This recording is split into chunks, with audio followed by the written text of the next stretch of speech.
Hi everyone. So originally I wanted to review a Thanksgiving themed movie, but due to the untimely death of Kevin Conroy, I decided to review a Batman film mainly because he was a huge part of my childhood, as I grew up watching the animated series and the Justice League series with him in it. And like everyone else, every time I read a Batman comic, I hear his voice as the character. Hello. I want to talk. I've been thinking lately about you and me, about how this is going to end, about who will end up killing who. So I want to honor him by reviewing Batman Mask of the Phantasm.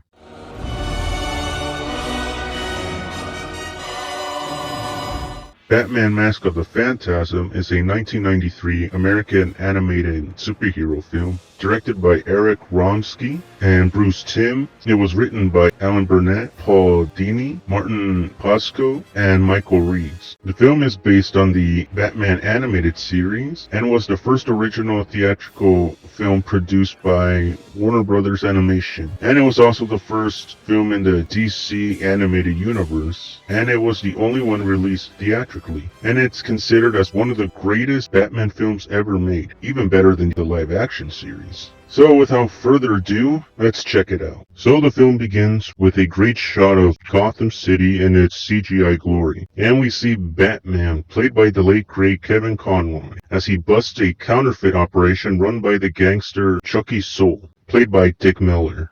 However, as Chucky attempts to make his getaway, he is then confronted by a shadowy figure called the Phantasm. Chucky's soul tries to run down the Phantasm, but his target disappears in a cloud of smoke.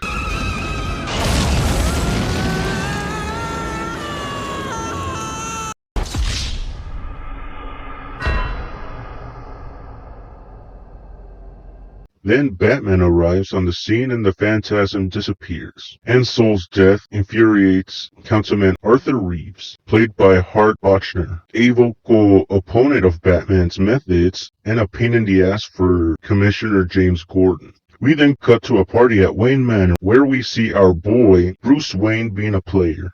Haven't you ever thought about marriage? Oh, never say the M word in front of Bruce. It makes him nervous. Well, he's already married to Justice and Vengeance. After a pissed off chick throws a drink at Bruce, Reeves shows up and mentions an old friend.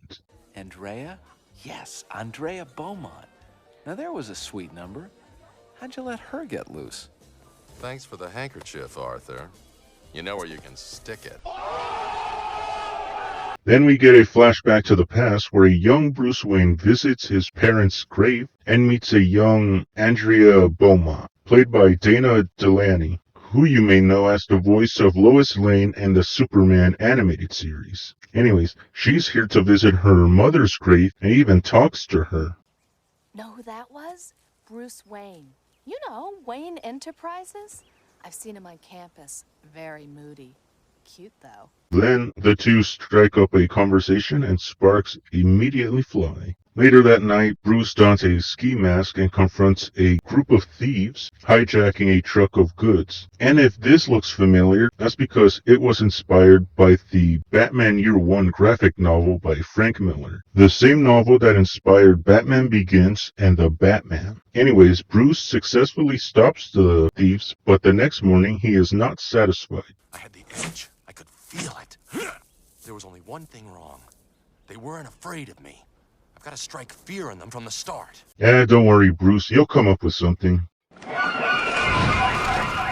Then Andrea visits Bruce because she is tired of waiting for Bruce to call her. And to his surprise, she shows him a few moves of her own. And they end up in a tangle on the ground, laughing as he kisses her and Alfred discreetly turns away.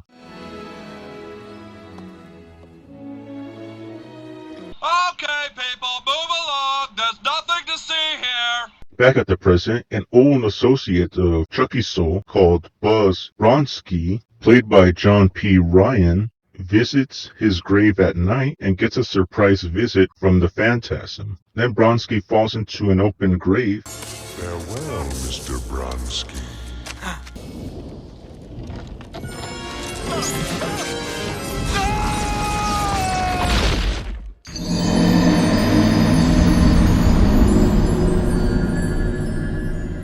And like before, Batman is framed for death. Then Batman spots Andrea, and she immediately figures out his identity.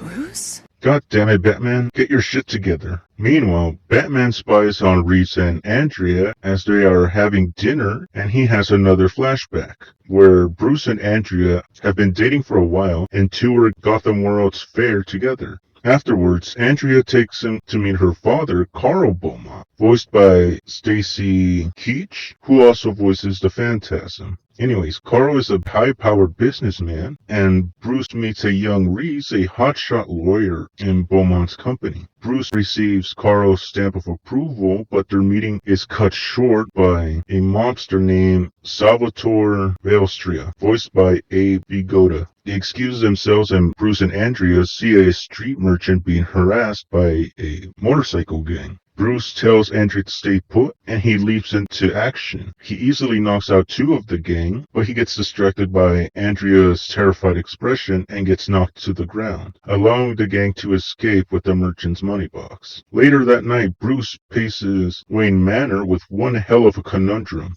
It's gotta be one or the other. I can't have it both ways. I can't put myself on the line as long as there's someone waiting for me to come home. Really, nigga? And he even goes to his parents' grave and begs to be released from his vow. Please. I need it to be different now. You have forgotten who you are, and so forgotten me. Look inside yourself. You are more than what you have become.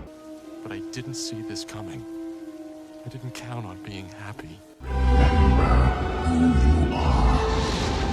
You are my son. But then Andrea appears next to him and gives him the answer he needs. Back to the present, we see Salvatore, now old as fuck, as he panics seeing the headlines about Solon Bronski's murders. And he meets Reeves in private, asking him if he can confirm if Batman is targeting them. Reeves confirms this, but he excuses himself, feeling that he doesn't need Salvatore anymore. While investigating possible connections between Sol and Bronski, Batman finds that they were partners in several joint ventures, all dummy corporations run by Salvatore himself. Meaning, I trust, that once you're done with him, you'll be seeing her? You think you know everything about me, don't you? I dive at your bottom. I bloody well ought to. Finding his past resurfacing, Batman examines old photos of the three gangsters, one of which includes Carl Beaumont. Then we flash back again where Bruce asks Andrea the big one. Oh, never mind. I'm no good at this. What do you say? Of course I will. It's enough to make a grown man cry. And that's okay.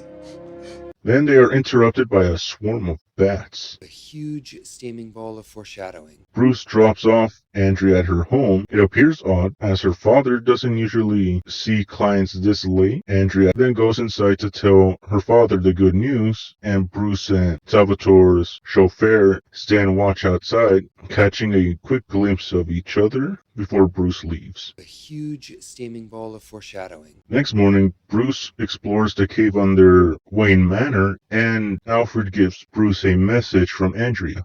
Left with Dad. Too young. Need time. Forget about me.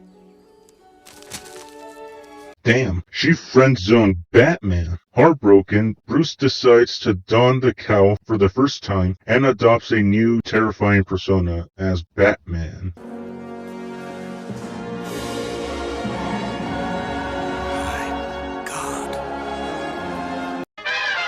Back at the present, Salvatore, seeing no other choice, goes alone to meet with the Joker, played by Luke Skywalker himself, Mark Hamill. Anyways, Salvatore offers to hire Joker to kill Batman. Of course, Joker appears not to be interested, but Salvatore angrily reminds him that your hands are just as dirty. Dirtier. Don't touch me, old man. I don't know where you've been. Then the Joker, reassuring Salvatore that no one will ever hurt him again. That's what they all say. Then Batman confronts Andrea in her hotel room, demanding to know what she knows about the gangsters' murders. He was the one element that tied these gangsters together. Where's your father now? Haven't a clue. You still following your dad's orders? The way I see it, the only one in this room controlled by his parents is you. Later that night, the Phantasm enters Salvatore's mansion to execute him. Sal Valestra, your angel of death awaits. Looks like someone beat you to it. And they left a present. What the fuck? Then, Batman confronts the Phantasm, but shit hits the fan when the cops arrive. Batman flees and is pursued into a construction site by a SWAT team under Harvey Bullock's command. There he is, man! Hey, wait!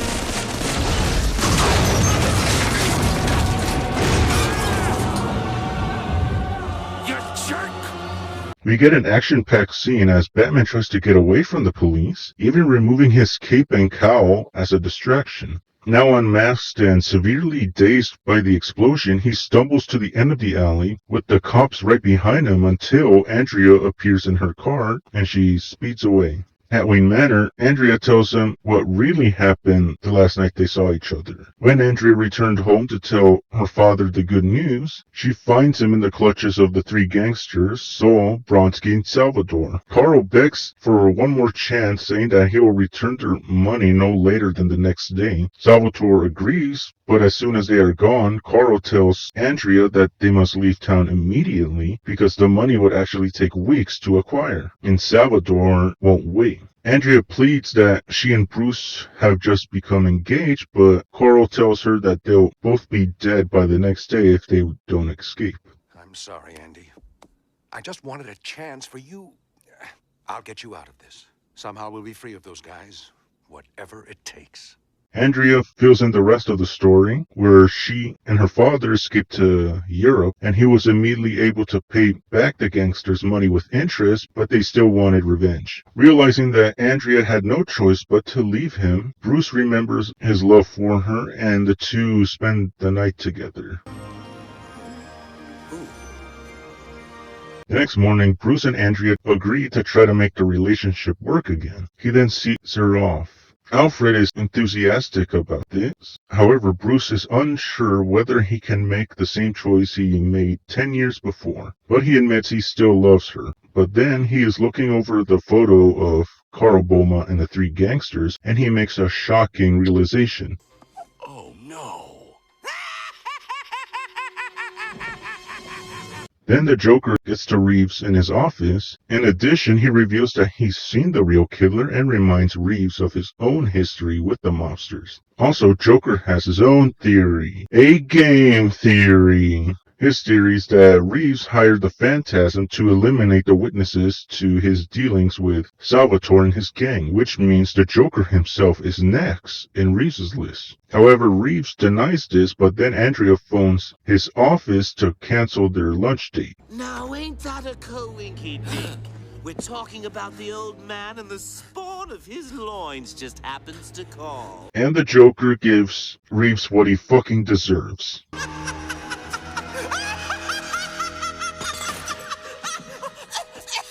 Later that night, Batman confronts Reeves, demanding to know what the Joker wanted. Reeves confesses that Beaumont enlisted his help in getting him and Andrea out of town and kept quietly in touch over the years. Later, when Reeves was running for office, Beaumont refused his pleas for financial assistance. So you sold him to the mob. I was broke, desperate. They said all they wanted was their money back. Then Batman rushes to Andrea's hotel room to confront her, but she is gone. Her phone rings and he answers it. Hello, I'm calling about your car's extended warranty. Listen, Boopsy. The plane of the future is going to make you history. Luckily, Batman manages to detonate it before it got inside. We cut outside the Joker's hideout. Also, Andrea remembers what brought her to this point. And we flash back in time where she returns home from grocery shopping to see Salvador's chauffeur emerging from the house. Dad?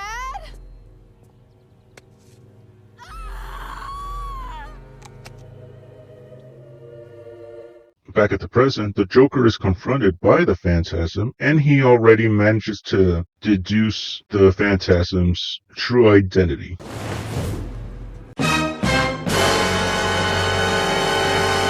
Gotta hand it to you, nice scheme. Costume's a bit theatrical, but hey, who am I to talk? And then they fight each other with Andrea getting the upper hand, but the Joker escapes and lures her into the path of a gigantic aircraft engine. And it nearly kills her until Batman arrives on the Bat-Cycle and crashes it into the engine's routers.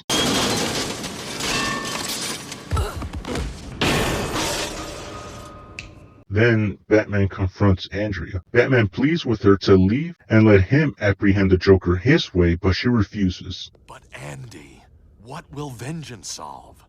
If anyone knows the answer to that, Bruce, it's you. Leave, Andy. Now. Elsewhere, the Joker starts a countdown to blow up the entire complex. Then Batman's pursuit of the Joker takes him through the old exhibitions, and the Joker distracts him with a set of booby traps long enough to get away with his jetpack. Batman manages to jump on his back and yank him off course, causing them both to crash. Then Andrea reappears and grabs hold of the Joker as shit explodes.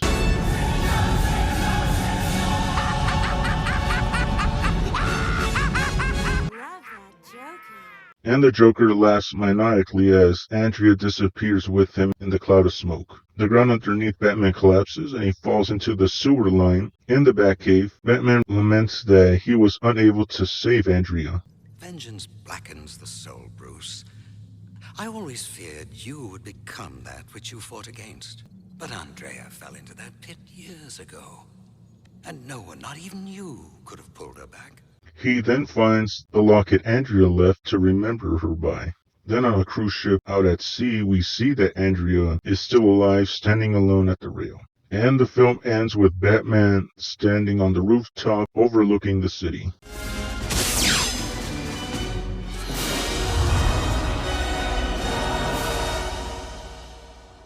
And that was Batman Mask of the Phantasm. The film sadly failed at the box office as it was released theatrically in short notice, but after its release on home media, it became a financial success and was critically acclaimed. And as I mentioned before, it is deemed as the best Batman film of all time, and it's even better than the live-action films. And I couldn't agree more. The writing, acting, and animation are all top-notch. The mystery is really engaging as it keeps you hooked, which is pretty impressive for a film with a short running time.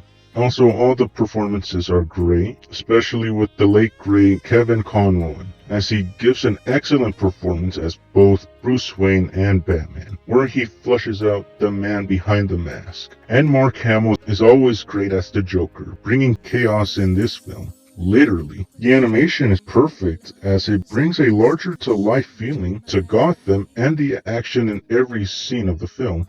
So overall, this is a great Batman film. It is perfect in every way. So I gave it 5 out of 5 bat symbols. And that was the video. Don't forget to like, share, and subscribe for more videos just like this.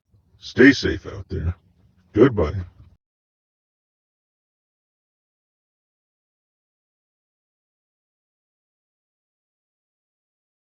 Am I blue? Am I blue? Ain't these tears in my eyes telling you? Am I blue?